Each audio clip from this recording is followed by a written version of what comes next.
Tell us why this is a big year for Smokey Bear. Well, this is Smokey's 75th birthday. So people, frankly, around the world, but primarily people in the U.S. are celebrating Smokey's 75th.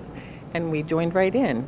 We took the opportunity of Take Your Daughters and Sons to Work Day to build a number of exhibits and to develop a Smokey Bear theater. Head of the physical collection, Susan Fugate, tells us many of the kids were fascinated by the old-fashioned projector that played the old 16mm films that introduced the iconic bear that has helped educate Americans about the dangers of man-made forest fires.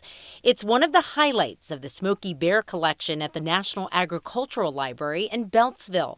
Created by the U.S. Forest Service in 1944, Smokey Bear is the mascot for the longest-running public service announcement campaign in U.S. history. There is a real Smokey Bear, or was a real Smokey Bear.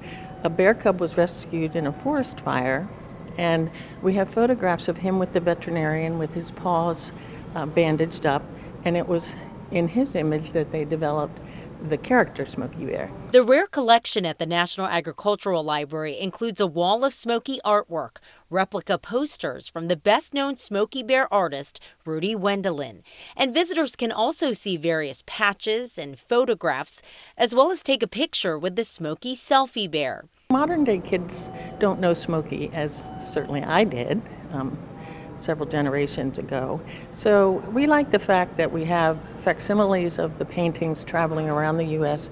so that we can reintroduce Smokey as a really popular representation of fire prevention. Located in Beltsville, the National Agricultural Library is a popular destination for grad students, horticulturalists, historians, and more. The library has books about animals, food and nutrition, agricultural history, research and technology, and plants and crops. The library has many other collections, including correspondence from Thomas Jefferson, which reveals he was an avid gardener. He was very much interested in gardening and agriculture. He tried a lot of different garden plants at Monticello. And in fact, in the letter that we feature in this exhibit, he's talking about growing millet.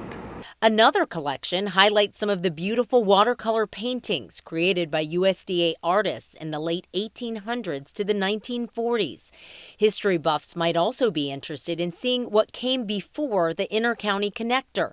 From arrowheads to kitchen utensils that have been unearthed, there's plenty of evidence that Native American Indians once occupied the land that would eventually become the ICC. They set up an archaeological dig and took out sections where they believe that they found the cooking hearth area for the Native Americans that would find their way here.